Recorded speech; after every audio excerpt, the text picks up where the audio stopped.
بسم اللہ الرحمن الرحیم۔ اللہ کے نام سے شروع جو نہایت مہربان رحم والا۔ السلام علیکم ورحمۃ اللہ وبرکاتہ۔ نحمده ونصلي ونسلم على رسوله الكريم اما بعد فاعوذ بالله من الشيطان الرجيم بسم الله الرحمن الرحيم ان الله وملائكته يصلون على النبي يا ايها الذين امنوا صلوا عليه وسلموا تسليما اللهم صل على سيدنا ومولانا محمد وعلى وجود الكرم وآله وبارك وسلم۔ اللہ کے رسول صلی اللہ تعالی علیہ وسلم کا نور مبارک حضرت طالب کی پشت سے حضرت لؤی کی طرف منتقل ہوا۔ یہ حضرت لؤی اللہ کے رسول صلی اللہ تعالی علیہ وسلم کے آباء و اجداد میں 9ویں پشت پر ہیں۔ حضرت لؤی بن غالب انتہائی بردبار اور دانا آدمی تھے۔ آپ کی زبان سے حکمت والی باتیں نکلا کرتی تھی۔ اللہ تبارک و تعالیٰ نے آپ کو علم اور حکمت دونوں صفتوں سے نوازا تھا۔ علم یعنی برداشت کرنے کی طاقت، صبر کرنے کی طاقت جس کے اندر زیادہ ہوتی ہے اسے بردبار اور حلیم کہا جاتا ہے، اور جس کے پاس علم زیادہ ہوتا ہے پھر اس کی زبان سے حکمت بھری باتیں نکلتی ہیں۔ اور آپ بچپن سے ہی اس صفت سے نوازے گئے تھے کہ آپ کے زبان مبارک سے نکلے ہوئے جملے لوگ نوٹ کر لیا کرتے تھے اور ذہن نشین کر لیا کرتے تھے، اور اسے لوگوں میں بیان بھی کیا جاتا تھا۔ تو اس لیے آپ کی بڑی عزت تھی۔ حضرت غالب کی وفات کے بعد عرب کے اندر حضرت لؤی سردار منتخب ہوئے، اور آپ نے کعبے کے نزدیک ایک کنواں کھدوایا جس کا نام اسرا تھا، چونکہ عرب میں پانی کی بڑی قلت تھی۔ تو یہ بھی جو ہے آپ کے نمایاں کاموں میں سے ایک کام تھا کہ آپ نے حاجیوں کی خدمت کے لیے حاجیوں کو پانی کی سہولت فراہم کرنے کے لیے ایک کنواں کھدوایا تھا۔ حضرت لؤی بن غالب کو اللہ تبارک و تعالیٰ نے 6 بلکہ 7 بیٹے عطا فرمائے۔ آپ کی اولاد میں پھر نور مصطفیٰ صلی اللہ علیہ وسلم یہ منتقل ہوا حضرت کعب کی طرف۔ حضرت کعب رضی اللہ تعالیٰ عنہ رسول اللہ صلی اللہ علیہ وسلم کے آباء و اجداد میں 8ویں پشت پر آتے ہیں۔ حضرت کعب کی کنیت ابو بصیص تھی، اور ان کی والدہ کا نام ماویہ بنت کعب تھا۔ حضرت کعب پہلے وہ شخص تھے جنہوں نے عروبہ کے دن لوگوں کو جمع کیا اور اس دن خطبہ دیا۔ حضرت کعب کو بھی اللہ تبارک و تعالیٰ نے میدان خطابت میں بڑی مہارت عطا فرمائی تھی۔ آپ کا خطاب بہت ہی شاندار ہوتا تھا۔ آپ لوگوں کو ہفتے میں ایک دن جمع کرتے اور اس دن آپ لوگوں کو نصیحت کرتے، خطاب کرتے۔ اس دن کو عروبہ کا دن کہا جاتا۔ اور پھر جب اسلام کی روشنی دنیا میں پھیلی، دین اسلام تشریف لایا اور اللہ کے رسول صلی اللہ علیہ وسلم نے اسلام کی تبلیغ فرمائی۔ اس کے بعد اس عروبہ کے دن کو جمعہ کا نام دیا گیا۔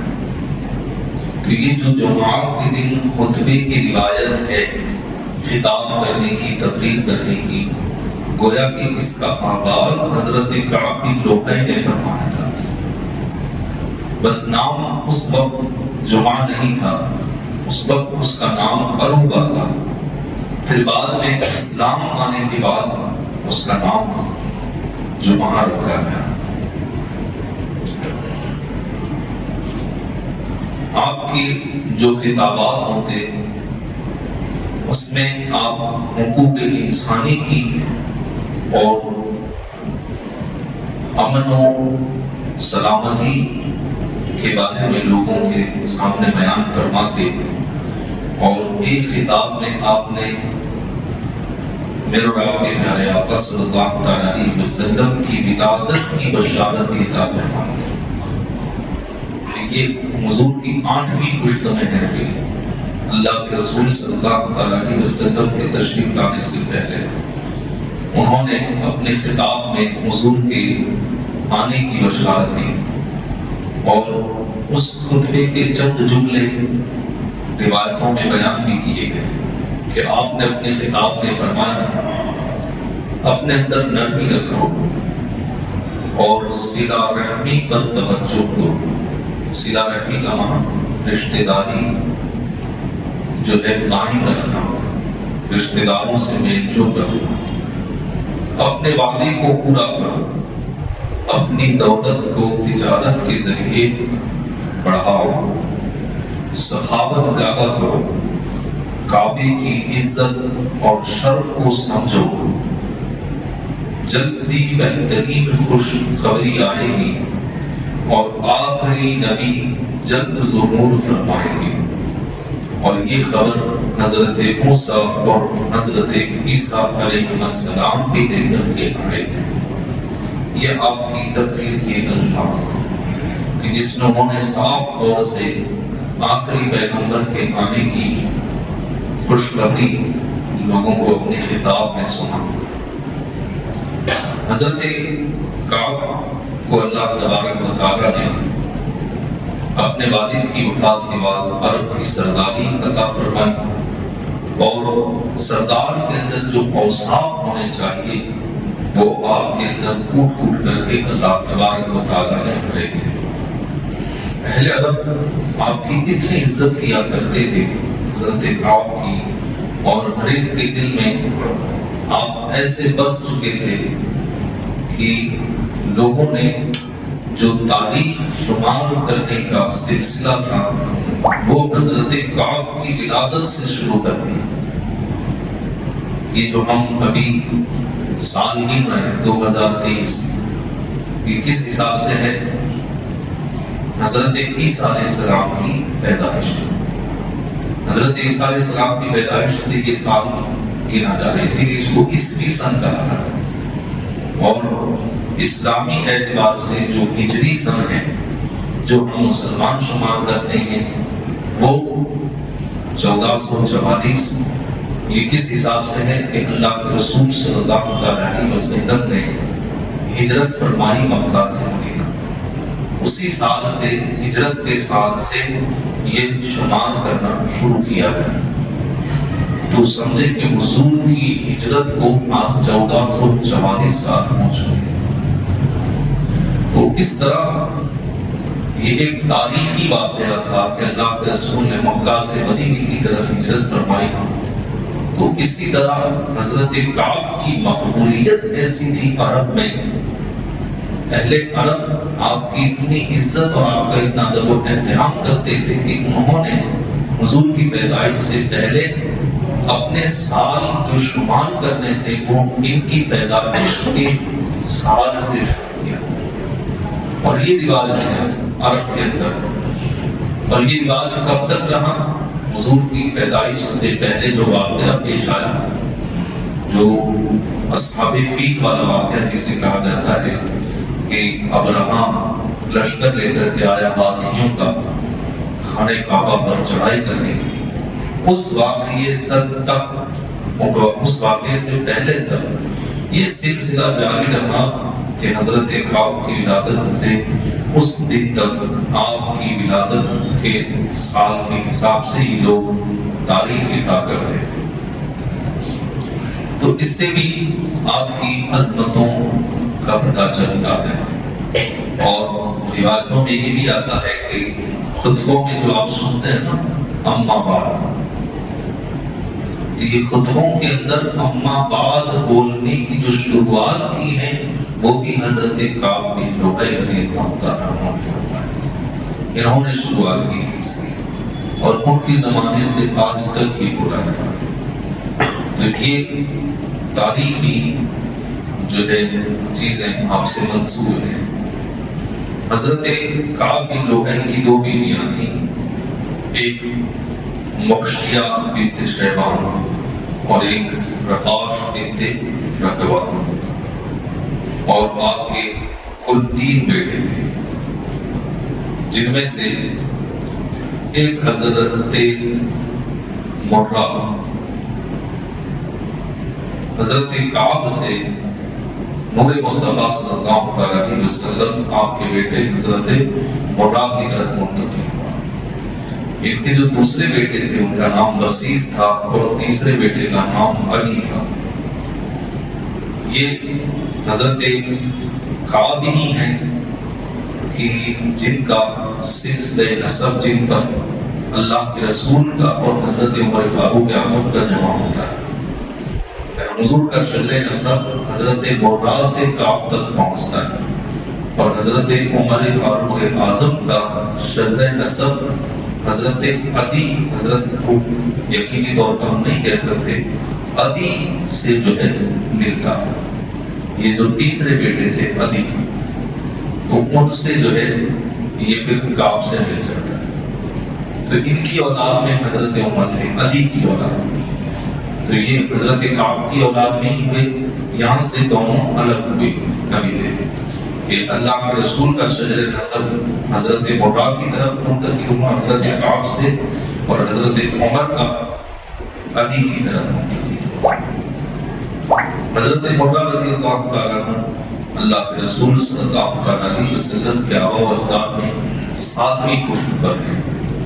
ان کی والدہ کا نام آپ سن لیجیے، مغشیہ بنت شیبہ۔ حضرت مرہ رضی اللہ تعالیٰ عنہ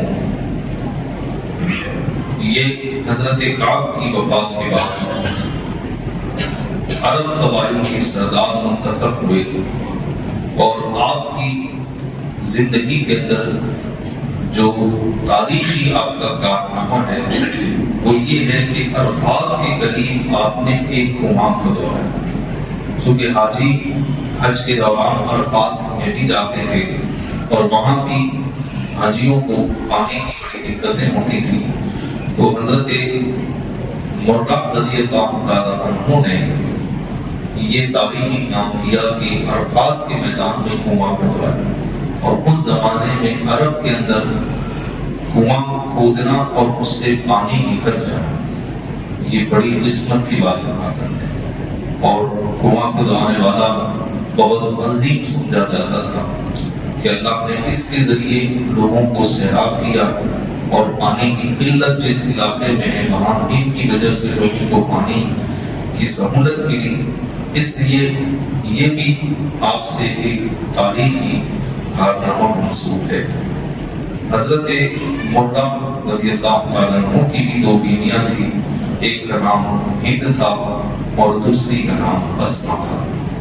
آپ کے بھی 3 بیٹے ہوئے، ان میں پہلے کلاب، دوسرے تمیم اور تیسرے عدی۔